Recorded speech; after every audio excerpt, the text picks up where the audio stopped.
नमस्कार, जनता टीवी देख रहे हैं आप। आपके साथ मैं हूं खुशबू पांडे। अब की बार किसकी सरकार में बात करेंगे, बड़ी खबर आ रही है, उससे आपको रूबरू कराएंगे। और कल कांग्रेस सीईसी की महत्वपूर्ण बैठक होगी, बड़ी खबर से आपको रूबरू करा रहे हैं। इस वक्त की बड़ी खबर, उम्मीदवारों के नाम पर मंथन होगा। दोपहर 2:30 बजे वर्चुअल मीटिंग होगी। उम्मीदवारों की पहली सूची पर मुहर लग सकती है। इस वक्त की बड़ी खबर आपको बता रहे हैं। ये बड़ा अपडेट आता हुआ, कल कांग्रेस सीईसी की महत्वपूर्ण बैठक होगी और इस बैठक में मंथन का दौर देखने को मिलेगा। चूंकि बिहार में चुनावी बिगुल बज चुका है और सभी पार्टियां दमखम झोंक रही हैं। कल कांग्रेस पार्टी की ओर से सीईसी की महत्वपूर्ण बैठक होगी और उम्मीदवारों की पहली सूची पर मंथन जारी होगा। और बताते चले आपको कि उम्मीदवारों के नाम पर जो मंथन जारी रहेगा कल इस बैठक के दौरान, दोपहर 2:30 बजे वर्चुअल मीटिंग होगी। कल उम्मीदवारों की पहली सूची पर बातचीत की जाएगी, मुहर लगेगी। चूंकि चुनाव में ज्यादा समय बचा नहीं है, चुनावी बिगुल बज चुका है और इसी कड़ी में कांग्रेस पार्टी की ओर से एक बैठक का आयोजन किया गया है।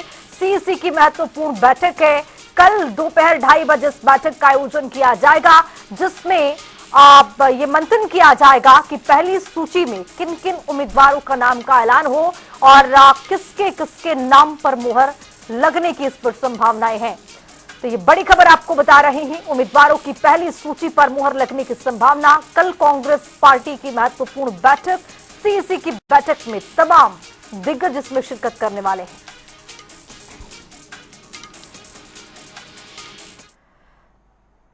इसी बीच एक और बड़ी खबर आ रही है, उससे भी आपको रूबरू कराएंगे। बड़ी खबर, बड़ा अपडेट, आरजेडी ने फाइनल किए हैं अपने उम्मीदवारों के नाम। ये बड़ी खबर से आपको रूबरू करा रहे हैं।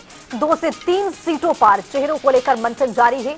सर्वे रिपोर्ट के आधार पर चयन हुआ है। तेजस्वी यादव ने फाइनल उम्मीदवार कर लिए हैं। 1 से 2 दिन में लिस्ट जारी हो सकती है। तो कुछ विधायकों का यहां पर पत्ता भी साफ होने की उम्मीद है।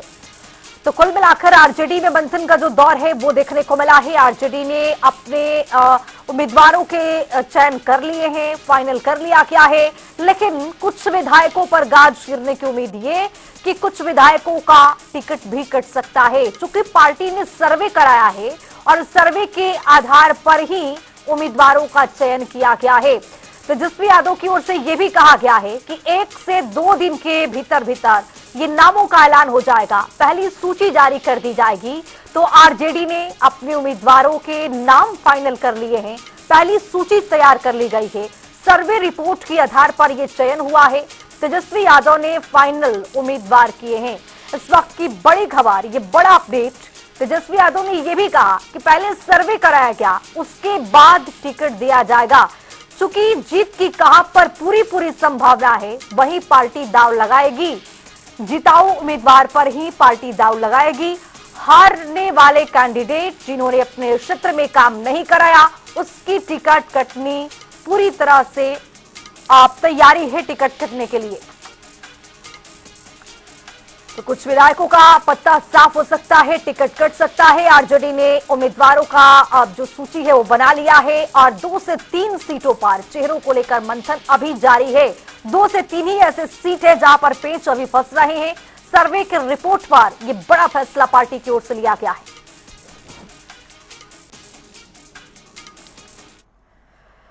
इसी बीच एक और बड़ी खबर आ रही है, उससे आपको रूबरू कराएंगे। बड़ी खबर, बड़ा अपडेट, बिहार चुनाव को लेकर हलचल तेज है। सीएम नीतीश ने महत्वपूर्ण बैठक बुला ली है। चुनाव को लेकर सीएम ने मीटिंग बुलाई है। पार्टी के वरिष्ठ नेताओं के संग ये मंथन देखा गया है। टिकट उम्मीदवार फाइनल करने पर यह चर्चा हुई है। विजय चौधरी और संजय झा की मौजूदगी देखी गई है। इस वक्त की बड़ी खबर से आपको रूबरू करा रहे हैं। ये बड़ा अपडेट, सीएम नीतीश ने महत्वपूर्ण अपने आवास पर यह बैठक बुलाई। बिहार विधानसभा चुनाव को लेकर हलचल पूरी तरह से अब तेज होती जा रही है। चुनावी बिगुल बज चुका है और अब बहुत समय नहीं है। चूंकि इसी समय में पार्टी अपनी अपनी तैयारी करेगी, लिस्ट जारी करेगी, मंथन का दौर चलेगा, चुनावी प्रचार प्रसार। और इसी बीच में मुख्यमंत्री नीतीश कुमार की ओर से महत्वपूर्ण बैठक बुला ली गई। चुनाव को लेकर इस बैठक में चर्चा की गई। पार्टी के वरिष्ठ नेताओं के संग मंथन हुआ कि आखिर किन सीटों पर किसको उतारना है, कौन कौन सी सीट जो है वो मजबूत है पार्टी की और कौन से उम्मीदवार वहां पर मजबूत होंगे।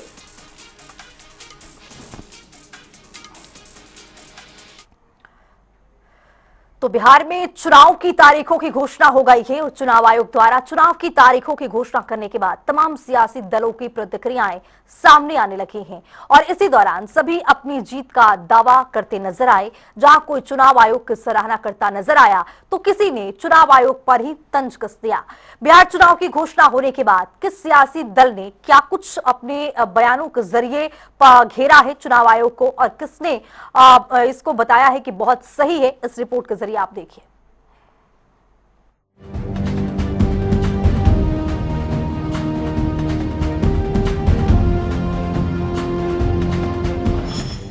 बिहार चुनाव का काउंटडाउन शुरू। 1985 के बाद पहली बार 2 फेज में चुनाव। इंतजार की घड़ियां खत्म करते हुए सोमवार को चुनाव आयोग ने बिहार विधानसभा चुनाव की तारीखों का ऐलान कर दिया। बिहार की 243 विधानसभा सीटों पर 2 फेज में चुनाव होंगे। मतदान 6 और 11 नवंबर को और नतीजे 14 नवंबर को आएंगे। चुनाव के ऐलान से काउंटिंग तक की प्रक्रिया 40 दिन में पूरी होगी। पहले फेज की वोटिंग छठ के 8 दिन बाद होगी। सभी राजनीतिक दलों ने वोटिंग की तारीखें दीपावली और छठ के बाद रखने की अपील की थी। बिहार में 40 साल बाद 2 फेज में चुनाव होने जा रहे हैं। इससे पहले 1985 में चुनाव 2 चरणों में हुए थे। चुनाव की घोषणा होते ही सियासी पारा हुआ हाई। किसी ने की ईसी की तारीफ, किसी ने कसा तंज। चुनाव की घोषणा के बाद तमाम राजनीतिक दलों की प्रतिक्रियाएं भी सामने आ रही हैं। चुनाव की घोषणा होते ही बिहार का सियासी पारा एक बार फिर चढ़ गया। तमाम राजनीतिक दल बिहार विधानसभा चुनाव में अपनी जीत के दावे करते नजर आ रहे हैं। खास बात यह रही कि इस दौरान सियासी दलों के निशाने पर विरोधी दल तो रहे ही, साथ ही चुनाव आयोग भी निशाने पर रहा। तेजस्वी बोले, महागठबंधन की सरकार चाहते हैं लोग। नीतीश पर कसा तंज, अचेत अवस्था में सीएम। बिहार विधानसभा चुनाव 2025 की तारीखों की घोषणा पर आरजेडी नेता तेजस्वी यादव ने दावा किया कि बिहार के लोग इस बार महागठबंधन की सरकार चाहते हैं। 20 साल से इन लोगों ने अपराध, भ्रष्टाचार, अफसरशाही, तानाशाही, घोटालेबाजी को अंजाम दिया है। बिहार के लोग इससे त्रस्त हैं। उन्होंने सीएम नीतीश कुमार पर भी तंज कसा और कहा कि मुख्यमंत्री अचेत अवस्था में हैं। और ये जो तारीख जो है, ये बिहार के लोग भविष्य में अगर इतिहास पढ़ेंगे पन्नों में तो ये सुनहरे अक्षरों से लिखा जाएगा। जो तारीख जो 14 नवंबर का जो तारीख होगा, यानी बिहार के लोग बदलाव चाहते हैं। बिहार के लोग जो हैं इस बार महागठबंधन की सरकार चाहते हैं। जो 20 साल से इन लोगों ने अपराध, भ्रष्टाचार, अफसरशाही, तानाशाही, घोटालेबाजी, जिस हिसाब से इन लोगों ने बिहार की सरकार ने जो दिया है, बिहार के लोग जो है त्रस्त हो चुके हैं, परेशान हो चुके हैं और मुख्यमंत्री अचेत अवस्था में। अब बिहार को मुख्यमंत्री गिड़गिड़ाने वाला नहीं चाहिए, जो शेर की तरह दहराए, उस वैसा जो है सीएम जो है बिहार के। दिलीप जायसवाल ने किया एनडीए की जीत का दावा। चुनाव की तारीखों पर बिहार भाजपा प्रमुख दिलीप जायसवाल की भी प्रतिक्रिया सामने आई। जायसवाल ने बिहार चुनाव में एनडीए की जीत का दावा किया। साथ ही कहा कि हमें विश्वास है कि चुनाव आयोग निष्पक्ष चुनाव कराएगा और ये सुनिश्चित करेगा कि सभी मतदाता सुरक्षित रूप से वोट कर सकें। ये एनडीए गठबंधन जो है और भारतीय जनता पार्टी पूरे उत्साह और आत्मविश्वास के साथ चुनाव आयोग के द्वारा घोषित तिथियों का स्वागत करता है।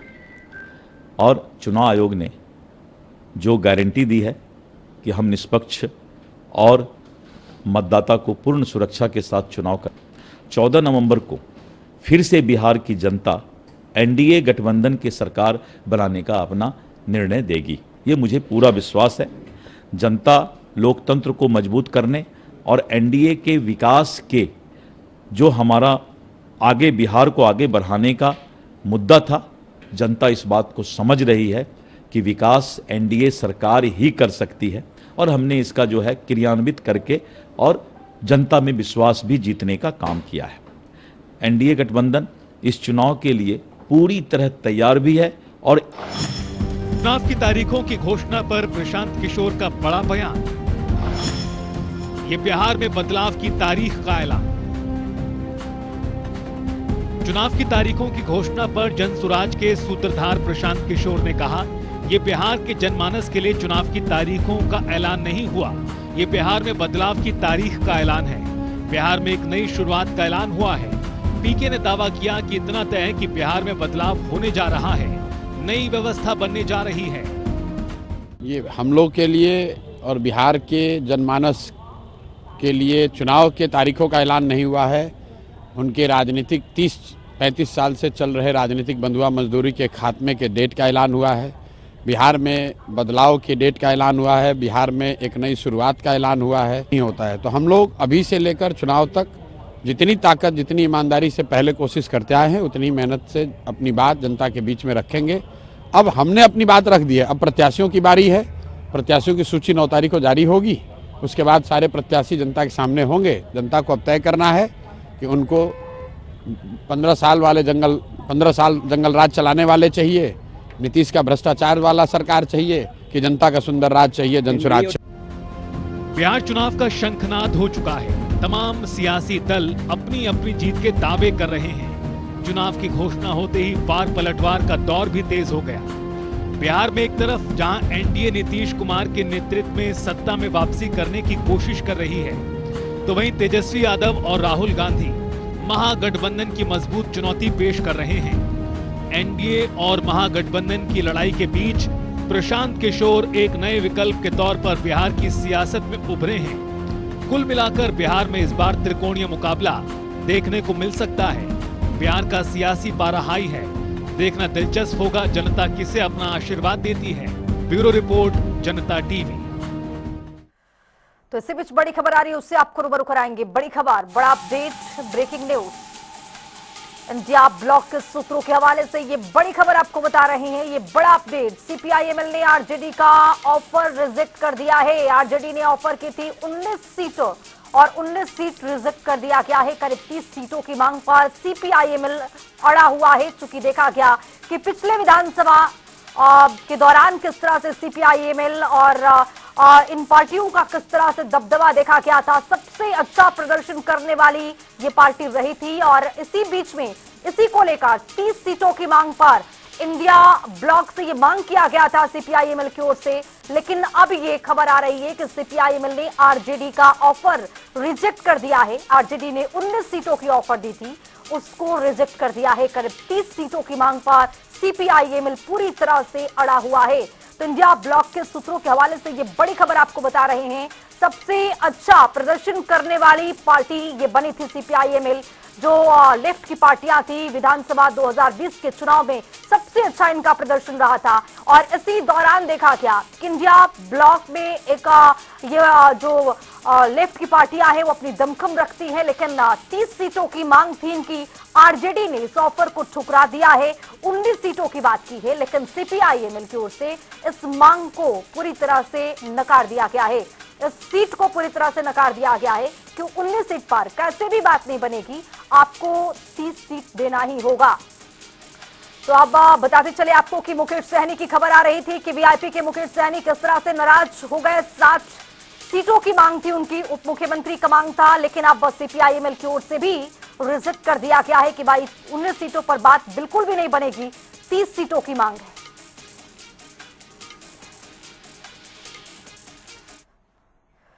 तो बिहार के कैबिनेट मंत्री प्रेम कुमार ने एनडीए में सीट शेयरिंग को लेकर बड़ा बयान दे दिया। उन्होंने कहा कि बिहार चुनाव में एनडीए के लिए सीट बंटवारे के फॉर्मूले को 8 अक्टूबर को अंतिम रूप दिया जाएगा।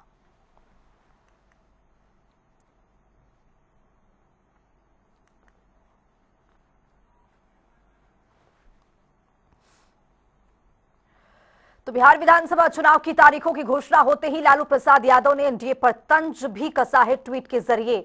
6 और 11 नवंबर को एनडीए 9-2-11 हो जाएगी। उनके इस बयान पर जेडीयू के प्रवक्ता नीरज कुमार ने भी पलटवार कर दिया। उन्होंने कहा कि लालू यादव कानून के तहत सजा पाए व्यक्ति हैं और उनका बेटा उन्हें राजनीतिक रूप से नजरबंद कर चुका है।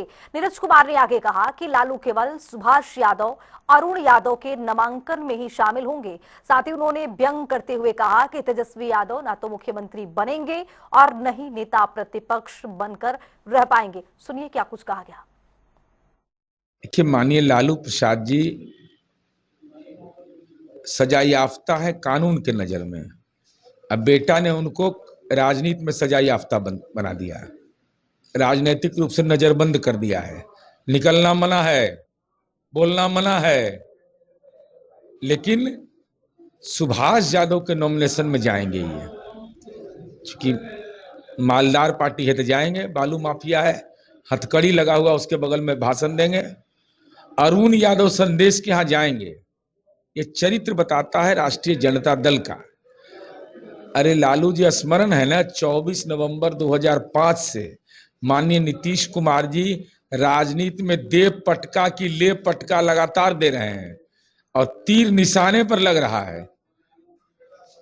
चिंता मुक्त रहिए, आपके पुत्र को कोई न नेता घोषित करने वाला है, ना आपका पुत्र कभी भी जीवन काल में, मैं बता रहा हूं, आज बजरंगबली का दिन है, कभी गलती से भी मुख्यमंत्री का पद तो नहीं मिलने वाला है। इस बार विपक्ष के नेता का पद भी खतरा में है।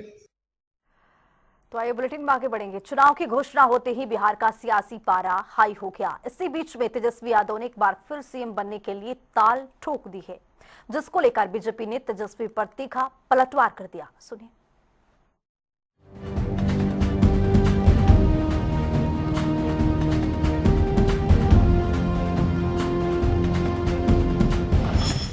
तेजस्वी ने फिर पेश की सीएम पद के लिए दावेदारी। लालू के लाल ने हर बिहारी को बताया सीएम। बिहार की राजनीति में चुनावी बिगुल बजने के साथ ही बयानबाजी का दौर तेज हो गया है। इसी बीच आरजेडी नेता और महागठबंधन के चेहरे तेजस्वी यादव ने एक बार फिर मुख्यमंत्री पद के लिए दावेदारी पेश की। उन्होंने अपने समर्थन में कहा कि इस बार सिर्फ एक नेता नहीं बल्कि हर बिहारी सीएम होगा। तेजस्वी ने कहा कि इस बार तेजस्वी के साथ हर एक बिहारी सीएम होगा, यानी चेंज मेकर बनेगा। ये हम सब मिलकर सुनहरा, बेहतर और विकसित बिहार बनाने का काम करेंगे। और इस बार सब लोग चाह रहे हैं कि महागठबंधन की सरकार बने और महागठबंधन की सरकार बनेगी और हम सब मिल कर के बिहार के साथ लोगों के साथ सरकार बनाएंगे। और जब तेजस्वी मुख्यमंत्री बनेगा तो कोई बिहार में ऐसा घर नहीं होगा जहां बेरोजगार हमारे भाई बहनें। इस बार तेजस्वी के साथ हर एक बिहारी सीएम होगा। सीएम यानी चेंज मेकर बनेगा। ये हम सब लोग मिलकर के एक सुनहरा, बेहतर, विकसित बिहार बनाने का काम करेंगे। तेजस्वी के बयान पर बीजेपी का तंज। केंद्रीय मंत्री हर्ष मल्होत्रा बोले, उन्हें सपने देखने दीजिए। तेजस्वी के बयान पर बीजेपी ने कटाक्ष करते हुए तीखा पलटवार किया है। केंद्रीय मंत्री हर्ष मल्होत्रा ने तंज कसते हुए कहा कि तेजस्वी यादव को सपने देखने का हक है, उन्हें सपने देखने दीजिए, बाकी जनता बताएगी, जनता जनार्दन है। तेजस्वी जी को कहने का पूरा अधिकार है, उन्हें सपने लेने दीजिए, बाकी तो जनता बताएगी, जनता जनार्दन। आरजेडी और कांग्रेस के बीच सीएम फेस को लेकर लंबे समय से तनातनी चल रही है। जहां एक ओर तेजस्वी यादव लगातार अपने आप को महागठबंधन का सीएम फेस बता रहे हैं, तो वहीं दूसरी तरफ कांग्रेस तेजस्वी के नाम पर हामी भरने को तैयार नहीं। अब देखना होगा कि क्या बिहार चुनाव में तेजस्वी महागठबंधन का मुख्य चेहरा बनकर उभरते हैं या कांग्रेस कोई खेला करेगी। ब्यूरो रिपोर्ट, जनता टीवी। तो आइए, इसी बीच बड़ी खबर आ रही है, उससे आपको अपडेट करवाएंगे। बड़ी खबर, बड़ा update, breaking news. Bihar SIR पर सुप्रीम सुनवाई आज जारी है। बताते चले आपको कि सुप्रीम कोर्ट में एसआईआर पर सुनवाई हो रही है। बड़ी खबर, ये बड़ा अपडेट। एडीआर ने पारदर्शिता पर सवाल उठाए हैं। बिहार एसआईआर पर सुप्रीम कोर्ट में सुनवाई जारी है। सुप्रीम कोर्ट की ओर से क्या रुख रहेगा ये देखना दिलचस्प होगा। लेकिन सुप्रीम कोर्ट में आज सुनवाई है। एडीआर ने पारदर्शिता पर सवाल भी उठाए हैं। कहा गया है कि पारदर्शिता में थोड़ी कमी है, लेकिन देखना बेहद महत्वपूर्ण होगा। इंतजार भी करना होगा कि सुप्रीम कोर्ट में एसआईआर को लेकर क्या कुछ आगे कहा जाता है, किस तरफ टिप्पणी होता है। चूंकि कहा गया है सुप्रीम कोर्ट की ओर से भी और चुनाव आयोग ने भी कहा है कि अगर एसआईआर बिहार में पूरी तरह से सफल हो जाता है तो पूरे देश में इसको लागू किया जाएगा। लेकिन सुप्रीम कोर्ट की ओर से क्या कुछ कहा जाएगा, किस तरह की टिप्पणी होगी, और इस पर भी रहेगी हमारी नजर।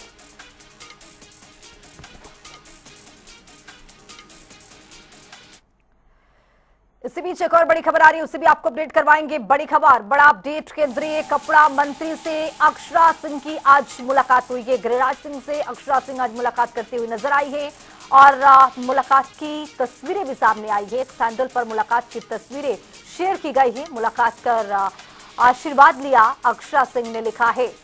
तो भोजपुरी सिनेमा के सुपरस्टार एक्ट्रेस अक्षरा सिंह आज गिरिराज सिंह से मुलाकात करते हुए नजर आई। तस्वीरें आपके सामने है और चूंकि विधानसभा चुनाव है और इस मुलाकात के मायने, मुलाकात अगर होता है तो उस मुलाकात के मायने भी लोग निकालने लगते हैं। और अब कहा जा रहा है कि भारतीय जनता पार्टी जो है वो अब सितारों के साथ, भारतीय जनता पार्टी जो है वो विधानसभा चुनाव में उतरना चाहती है।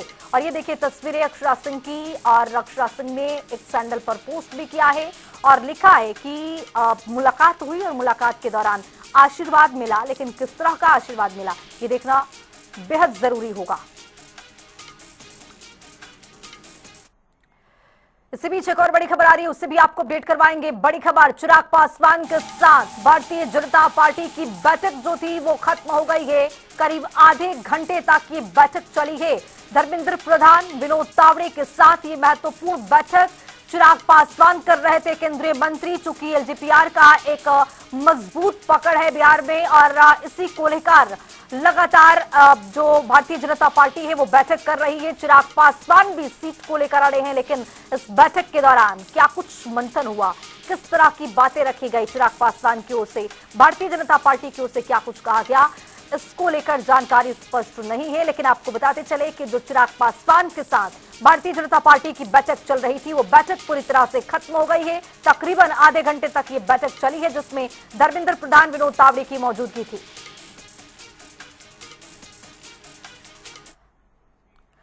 तो आइए बुलेटिन में रुख करेंगे बिहार एक्सप्रेस की ओर। बिहार चुनाव को लेकर हलचल तेज। चुनाव को लेकर मुख्यमंत्री नीतीश की महत्वपूर्ण बैठक, पार्टी के वरिष्ठ नेताओं के साथ मंथन, टिकट उम्मीदवार फाइनल करने पर चर्चा।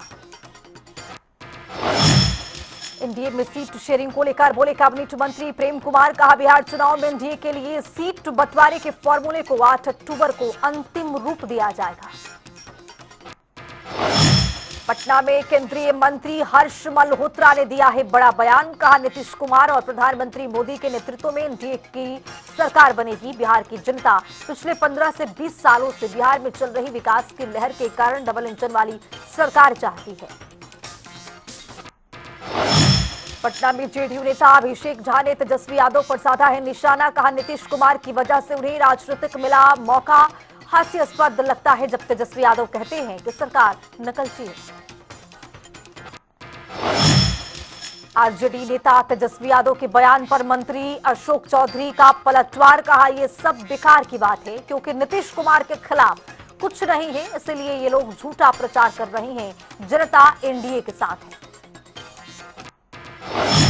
वहीं बिहार के उप मुख्यमंत्री विजय कुमार सिन्हा ने दिया है बड़ा बयान, चुनाव आयोग को किया धन्यवाद। लोक आस्था के पर्व के बाद लोकतंत्र का महापर्व, सीट बंटवारे में नहीं कोई झंझट, चुनाव की तैयारियां जोरों शोरों से जारी। पटना में जेडीयू नेता राजू रंजन ने दिया है बड़ा बयान, कहा आरजेडी का सफाया तय, परिवार और महागठबंधन में कलह, बिहार में नीतीश की लहर कायम, कमजोर स्थिति में है विपक्ष। लोक गायिका मैथिली ठाकुर ने दिया है बड़ा बयान, कहा बिहार चुनाव में अपने गांव की विधानसभा सीट से चुनाव लड़ना चाहती हूं, देश की सेवा में योगदान देने को तैयार।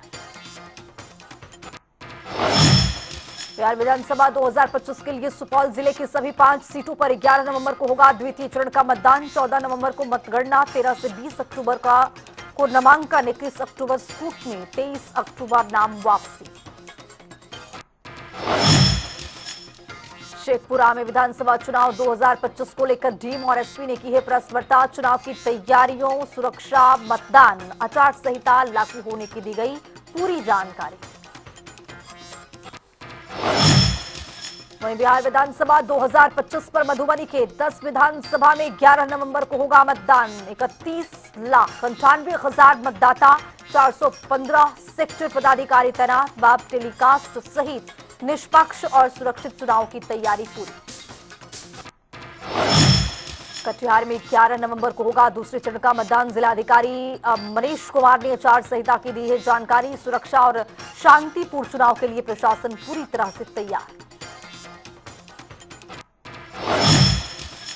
आचार संहिता लागू होने पर जिला प्रशासन सक्रिय। 72 घंटों में सरकारी भवनों और सार्वजनिक जगहों से हटाए जाएंगे सभी राजनीतिक बैनर और पोस्टर। डीएम और एसपी ने दी है विधानसभा चुनाव की तैयारियों की बड़ी जानकारी। मुजफ्फरपुर में औरैया में बागमती बांध में रिसाव बचाव में जुटे प्रशासन। स्थानीय लोग बांध टूटने से सीतामढ़ी और मुजफ्फरपुर जिले के निचले इलाकों में हो सकते हैं प्रभावित। तो चलिए फिलहाल इस बुलेटिन में भी इतना ही।